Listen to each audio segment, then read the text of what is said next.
Hello and welcome back to another video on Unpacked Technologies.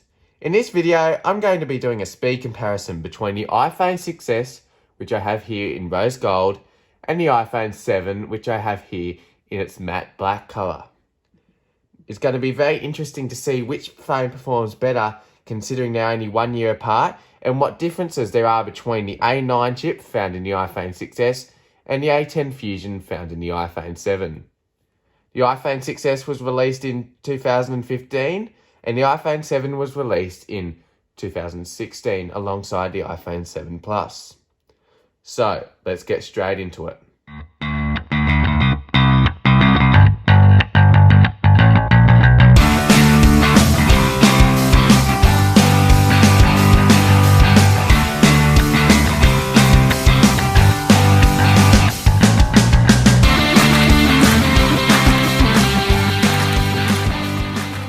So today we're going to be testing the phone's capabilities on the phone app, Safari, Messages, Music, and then also Clock, Notes, the App Store, and we're going to be doing some game tests as well with Subway Surfers, Temple Run 2, and Real Racing 3. So just before we start the test, I'll just show you that all the apps have been closed off from the background. So if I double click, there's nothing coming up. So now let's begin the speed tests. So let's kick things off by opening the Clock app and starting a timer. So we'll open the clock in 3, 2, 1. And now about the same then. So we'll reset the two timers and then click start. Now we'll exit out of the timers and we'll start by opening the phone app in 3, 2, 1. And now about the same then, not too many differences there. Now let's try Safari in 3, 2, 1. There weren't too many differences, but it was a little bit faster on the iPhone 7, loading Bing.com. Messages in 3, 2, 1. And they were both about the same just then. Not too many differences there. And in real life, you're not going to notice too many differences between these two from the tests we've done so far. Now let's try music. 3, 2, 1. And once again, almost exactly the same. Now go into notes. 3, 2, 1. A little bit faster on the iPhone 7, opening a note that was created earlier, but once again, not too many differences. So we'll open the App Store in 3, 2, 1. And a little bit slower on the iPhone 7 that time, so it loaded in faster on the iPhone 6s, which is interesting. Now we'll try Subway Surfers in 3, 2, 1.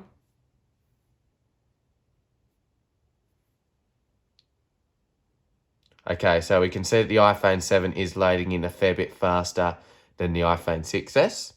We'll just close this off. And then we'll try a bit of gameplay. So not too many differences. But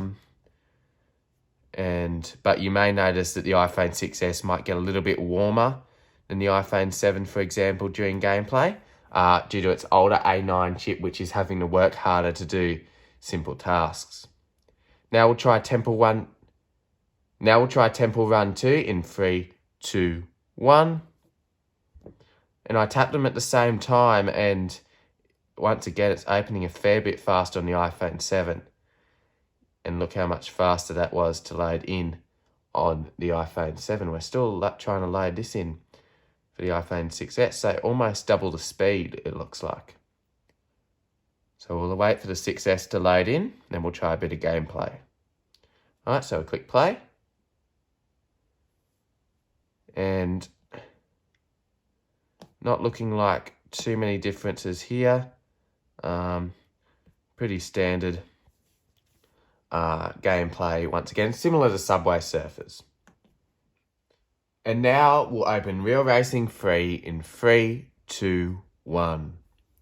And I'll just tilt these two phones on their side so that you can see them a little bit better. And the iPhone 7 is already starting to load in a fair bit quicker than the 6S in this test. And the iPhone 7 is now fully loaded in. And the 6S is almost there. And now the 6S is fully loaded in. So we can swipe across on both devices, and we might just do a bit of gameplay test on a simple one. And we'll go to the same race, maybe the first one. And we'll go to this, and then click race.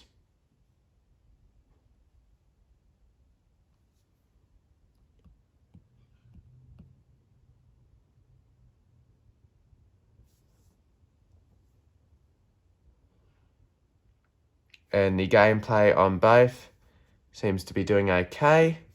As you can see, a little bit hard to steer on camera, but they both look like they're doing okay in terms of graphics. You can brake, change the camera views on both without too many problems. And it looks like it's working pretty well. So now we'll close out of real racing. So now we'll take a quick look at the RAM management and how both phones have done over the course of this test. So we'll double click on the home buttons. And as you can see, it looks like the iPhone 7 has kept in a bit more data from the apps, whereas the 6S has just mostly gone to white screens except for Real Racing 3. So now we'll just reopen each of the apps. So both of them opened Real Racing without any problems there. Now we'll open Temple Run. Okay, and this iPhone 7 is working well, but the 6S is having to reload the whole app because it couldn't keep it in the background. So that's a bit of a interesting point to make from this. Now we'll try Subway Surfers. And once again, the iPhone 7 is ready to continue on with its race, but the 6S is having to reload the whole app again because it couldn't keep it cached in the RAM. So having to wait for it to reload, and then we can play it again. But as it had to reload, it's taken a fair bit longer than the iPhone 7 in this test. Now we'll go back and have a look at the App Store. And that's interesting. The App Store has just crashed on the iPhone 7 and the 6S had to reload it. Let's see if the App Store opened.